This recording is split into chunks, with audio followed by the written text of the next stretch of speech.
इस लड़की को नशे की बुरी लत लगी होती है। उसका भाई उसे इस घने जंगल के बीच बने एक वीरान घर में लेकर आता है। उनका मकसद सिर्फ छुट्टियां मनाना नहीं, बल्कि इस लड़की को नशे की गिरफ्त से हमेशा के लिए आजाद कराना भी होता है।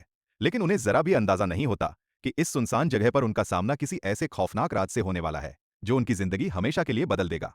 जैसे ही ये लोग घर के अंदर आते हैं, इनका कुत्ता एक कारपेट को हटाने लगता है।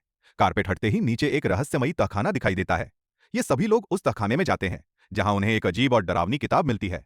इसी बीच इस लड़की को नशे की बहुत ज्यादा तलब हो रही होती है, इसलिए वह बाहर तेज बारिश में अकेली घूम रही होती है। तभी उनका एक दोस्त उस रहस्यमयी किताब को पढ़ना शुरू कर देता है।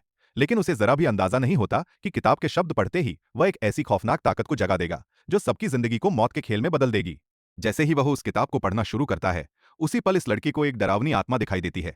लेकिन उसे लगता है कि यह सब नशा न मिलने का साइड इफेक्ट है। वह घबराकर सबसे कहती है कि उसे यहां नहीं रुकना, उसे तुरंत वापस जाना है। इतना कहकर वह अकेले ही कार लेकर निकल पड़ती है। लेकिन रास्ते में उसे वही खौफनाक साया फिर से दिखाई देता है। उसे देखकर उसका संतुलन बिगड़ जाता है और उसकी कार दुर्घटनाग्रस्त हो जाती है। अब वह इस सुनसान जंगल में बिल्कुल अकेली फंस चुकी होती है। तभी अचानक पेड़ों की जड़ें जिंदा होकर उसे कसकर जकड़ लेती हैं। वह खुद को छुड़ाने की बहुत कोशिश करती है, लेकिन पेड़ों की वे जड़ें उसे बेहद मजबूती से जकड़े रहती हैं। तभी वह खौफनाक आत्मा एक बार फिर उसके सामने आ जाती है।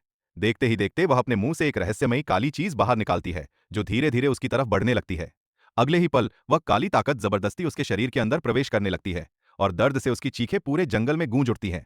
आगे क्या होगा, जानने के लिए हमारे चैनल को अभी सब्सक्राइब करें।